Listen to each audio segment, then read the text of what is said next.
Your wedding day. It's supposed to be one of the absolute happiest days of your life, right? But what if that perfect day is actually designed to set you up for a financial nightmare? Today, we're going to pull back the curtain on the perfect wedding. Okay, let's just dive right in. Take a look at this number, $35,000. According to industry reports, that's the average cost of a modern wedding in the United States. I mean, just let that sink in for a second. That is a huge amount of money for pretty much anyone. And here's the real kicker. All of that money, it's for a single day. Yep, for just 24 hours of celebration. All the planning, all the stress, all that cash for a party that's over in like a flash. So the real cost isn't just the final number on the bill. No, it's the debt that follows you around for years, it's the strain that puts on a brand new marriage, and it's all the opportunities you miss out on because your life savings just got spent on one big party. We're going to explore how this one day can seriously set the stage for years of financial struggle. So, you might be asking, how in the world did we get here? Well, it all starts with understanding that the whole dream wedding thing, it's not some timeless, ancient tradition. It's a carefully constructed illusion. And man, is it a profitable one. Here's what you've got to get. The dream is designed to be sold, not just experienced. Over the decades, the wedding industry has perfected the art of turning this deeply personal moment into a massive commercial machine. It's basically a masterclass in marketing that convinces all of us that the best way to show our love is by, well, buying more stuff. So, how exactly do they do it? How do they pull it off? Let's pull back the curtain and take a look at the industry's secret playbook. We're about to expose the psychological tactics they use to get you to spend more and more. Now, this isn't just about providing a service. It's a very calculated system. Their toolkit is all about things like psychological manipulation, predatory pricing, and creating this fake sense of urgency.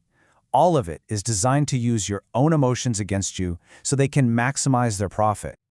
And this right here, this is probably the most powerful tool they have.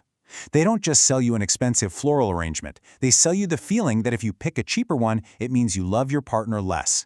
They're not just selling a catering package, they're selling you this idea that you have a duty to impress your family and friends.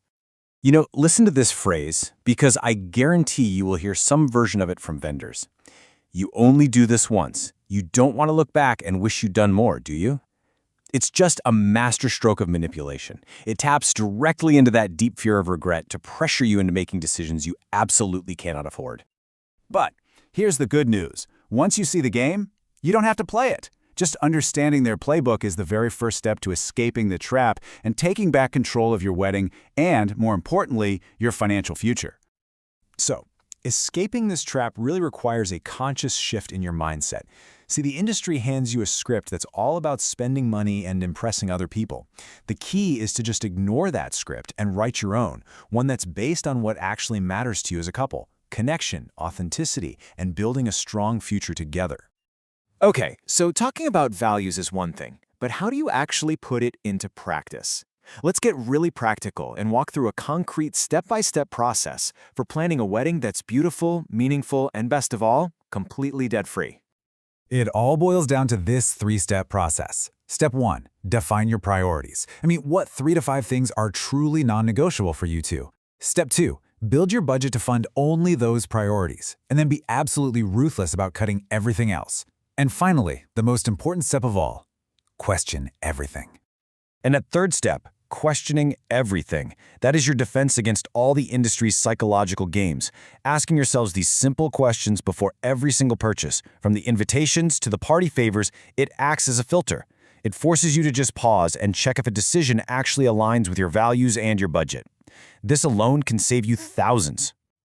You know, ultimately, this whole conversation, it isn't just about saving money on a wedding. It's about something much, much bigger than that. It's about how you choose to begin your life together.